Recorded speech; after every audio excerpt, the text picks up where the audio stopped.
અમદાવાદ જિલ્લામાં મતદાર યાદીની ખાસ સઘન સુધારણા ઝુંબેશની કામગીરી પૂર્ણ થતાં શુક્રવારે મુસદ્દા યાદી પ્રસિદ્ધ કરવામાં આવી હતી। આ સાથે જ જિલ્લા કલેક્ટર કચેરી રાજકીય પક્ષો સાથે મીટિંગ કરી। એસઆઈઆરમાં 14% લોકોના મેપિંગ 2002ની યાદીમાંથી થઈ શક્યા નથી અને હવે 17 ફેબ્રુઆરીએ ફાઇનલ મતદાર યાદી જાહેર થશે। જેમના નામ આવ્યા નથી અને તેઓ મતદાનને લાયક છે તેઓ માટે કલેક્ટર કચેરી, મામલતદાર કચેરી, એએમસી વોર્ડ ઓફિસમાં મતદાર સહાયતા કેન્દ્ર ખુલ્યા છે, જ્યાં ફોર્મ 6, 7 અને 8 ભરી શકાય। ફોર્મ 8 ભરીને એડ્રેસ ચેન્જ કરી શકાય, જ્યારે મતદાર યાદીમાં નામ સમાવેશ કરવા માટે ફોર્મ નંબર 6 ભરવાનું રહેશે।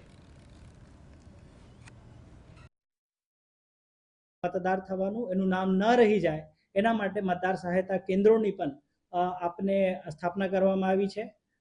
कलेक्टर कचेरीमां आप एंट्री गेट पर जोया हशो। एना सिवाय जे ईआरओ एईआरओ एटले के मामलतदार प्रांत कचेरी मोटा भागे अने जे आपना एएमसी ना जे वॉर्ड ऑफिसेस छे एमां पण आपने मतदार सहायता केन्द्रोनी पण स्थापना करवामां आवी।